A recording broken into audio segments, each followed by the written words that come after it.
Langsung mulai ya. Oke. Assalamualaikum warahmatullahi wabarakatuh.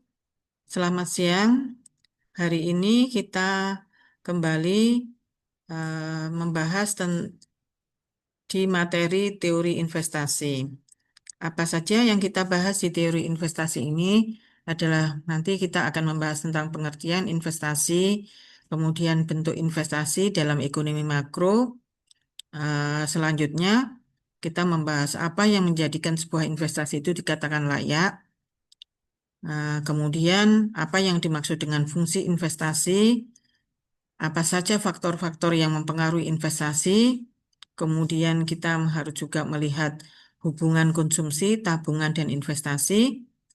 Yang terakhir, kita akan membahas apa maksud dengan multiplier effect. Nah, pengertian investasi.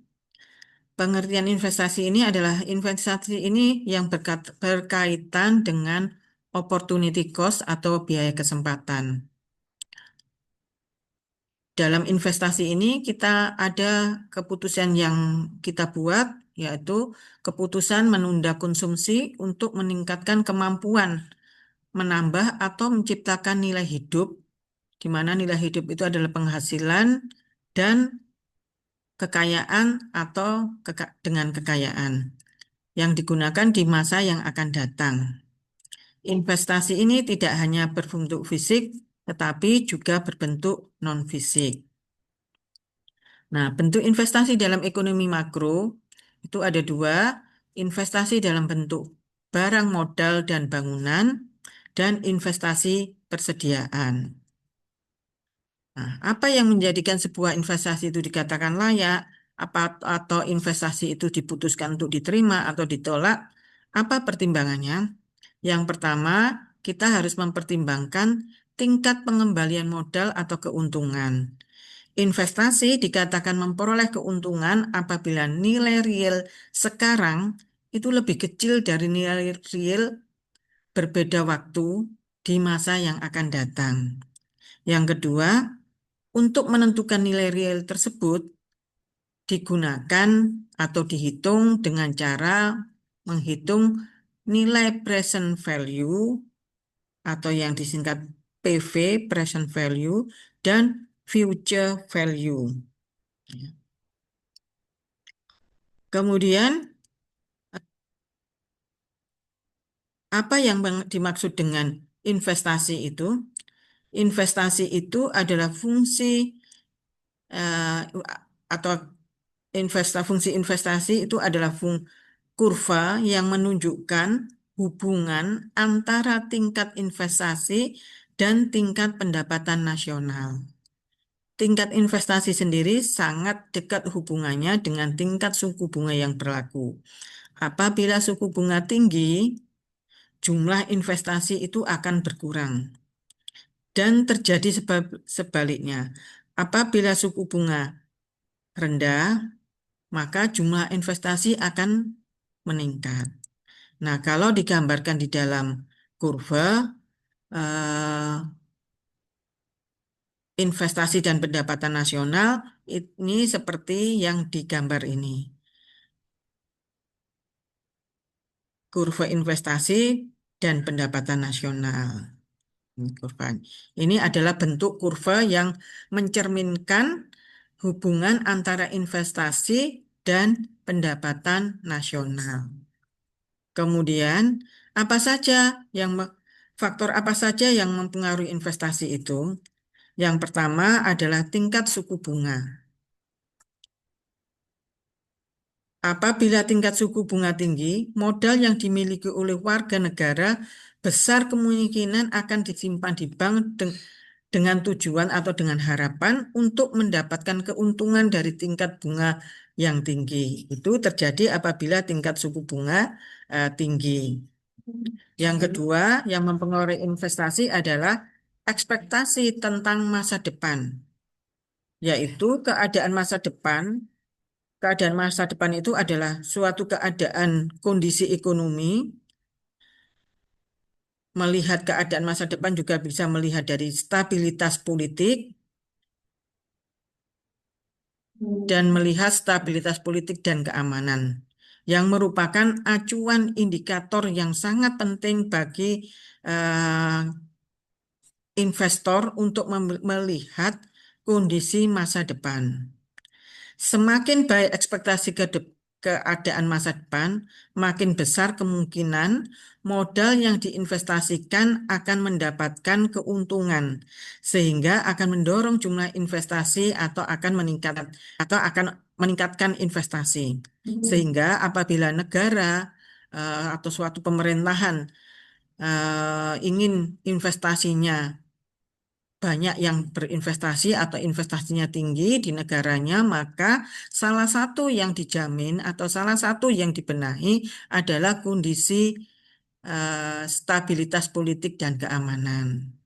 Itu. Kemudian, apa saja juga yang berpengaruh terhadap investasi, yaitu perubahan perkembangan teknologi. Penemuan teknologi dan inovasi baru tentu akan lebih meningkatkan tingkat investasi perusahaan-perusahaan dalam sebuah negara dengan harap perkembangan teknologi tersebut akan mendapatkan keuntungan yang lebih tinggi dibandingkan hanya menyimpan uang di bank, ya, menabung. Nah, itu eh, lebih lebih menjanjikan investasi daripada menabung ketika terjadi perubahan perkembangan teknologi. Karena perubahan teknologi ini akan memperoleh inovasi-inovasi baru yang akan meningkatkan investasi perusahaan dalam sebuah negara, karena akan dengan adanya teknologi ini keuntungan akan lebih besar dibandingkan untuk menyimpan dalam bentuk tabungan. Kemudian, apa sekarang hubungan konsumsi dan investasi? Kalau kita melihat pendapatan nasional itu adalah variabel-variabel yang berpengaruh, yaitu Y sama dengan C plus I plus G plus X min M, gitu ya. Nah, sekarang kita melihat hubungan konsumsi dan investasi. Apa hubungan konsumsi dan investasi ini? Dalam model perekonomian di dua sektor itu apabila hanya ada dua sektor sektor ekonomi, yaitu misalkan sektor rumah tangga dan sektor perusahaan. Nah, ini rumusnya ada Y sama dengan C plus E. Dalam persamaan tersebut, konsumsi ditambah dengan investasi merupakan pengeluaran agregat, pengeluaran secara keseluruhan. Sehingga eh, keseimbangan ekonomi akan terjadi ketika terjadi perpotongan persamaan, yaitu di fungsi konsumsi dengan total pengeluaran atau agregat expenditure. Kemudian fungsi konsumsi ditambah dengan investasi. Bila digambarkan hubungan konsumsi dan investasi itu seperti tertera di dalam gambar ini, di mana dimisalkan fungsi konsumsi sebuah negara memenuhi persamaan garis lurus dengan persamaan maaf, persamaan C konsumsi sama dengan 90 plus 0,75 Y. Dengan adanya investasi sebesar 120 triliun rupiah dengan kemiringan ini adalah bentuk MPC. MPC itu Marginal Propensity to Consume, di mana MPC-nya tetap, maka penambahan investasi tersebut akan merubah keseimbangan pendapatan nasional. Sedangkan garis Y, garis pendapatan adalah sama dengan AE, Average Expenditure. Merupakan sebuah acuan yang memperlihatkan bahwa semua pendapatan nasional itu sama dengan tingkat pengeluarannya. Artinya semua pendapatan nasional dikeluarkan untuk seluruh pengeluaran. Kemudian, apa yang dimaksud dengan multiplier effect? Multiplier effect merupakan perbandingan antara perubahan pendapatan nasional dengan perubahan pengeluaran.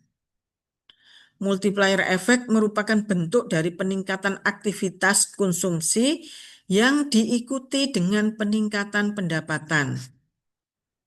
Sehingga apabila dilihat dari sudut pendapatan nasional, perubahan tersebut dapat menjadi angka pengganda itu multiplier dalam perhitungan pendapatan nasional. Nah, kemudian multiplier effect itu bisa dihitung dengan rumus sebagai berikut. K sama dengan 1 dibagi atau dibanding dalam kurung 1 min MPC.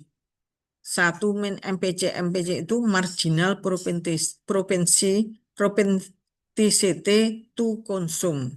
Ya. Ini saya berikan contoh soal, di mana soal ini adalah apabila dalam sebuah perekonomian masyarakat memiliki kecenderungan untuk konsumsi, misalkan pada tahun 2017 adalah 0,7 dan pada tahun 2018 adalah 0,8, maka dapat dibandingkan pada tahun 2017 K tadi rumusnya 1 dibanding 1 min MPC, maka di contoh soal ini K sama dengan 1 banding 1 min 0,7. 0,7 itu adalah MPC di tahun 2017. Sehingga diperoleh K sama dengan 1 dibanding 1 min 0,7 adalah 0,3. Jadi kalau 1 dibagi 0,3 maka K-nya adalah 3. K dibanding 0 dibanding 3.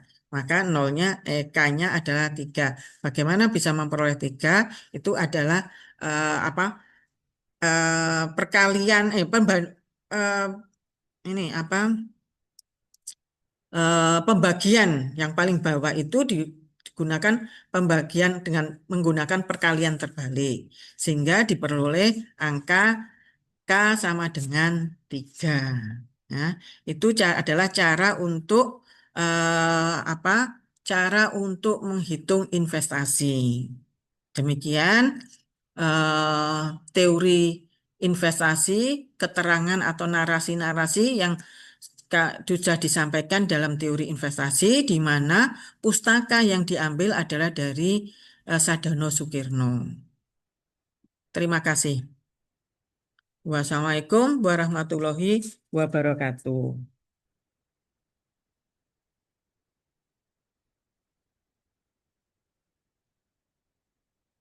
Iya, dia. Hmm? Hmm?